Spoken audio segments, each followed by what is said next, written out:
Of news now from Brussels, where a major conference on battling anti-Semitism in Europe is underway right now. Let's turn live now to our correspondent, Polina Garaev. Polina, thanks for being with us. With the rise of far-right political parties across Europe, even many of these parties who are outspoken supporters of the Jewish state in general, where does that leave European Jewry? What does this mean for the future of the Jews of Europe?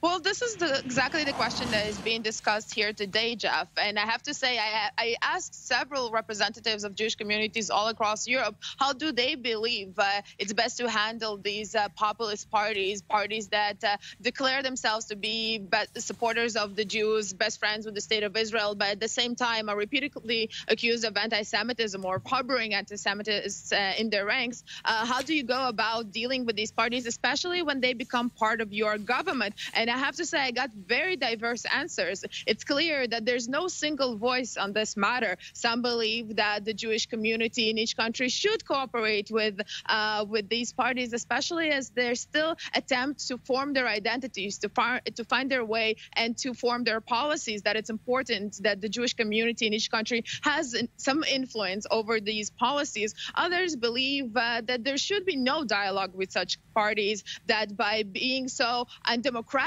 some would even describe them, and by targeting Muslims, this is only perhaps a promise of what's to come, and that is targeting of the Jews. So I think this is perhaps the best proof that the saying two Jews, 3 opinions is true, and this is what we're seeing here in Brussels at this conference. Polina, what about the status of Jerusalem? That's another big issue that impacts the world's Jews, also for the European Union. The U.S. says it's Israel's capital. The embassy is there. What about the EU? Is their position perhaps evolving anytime soon on the legal status of that city?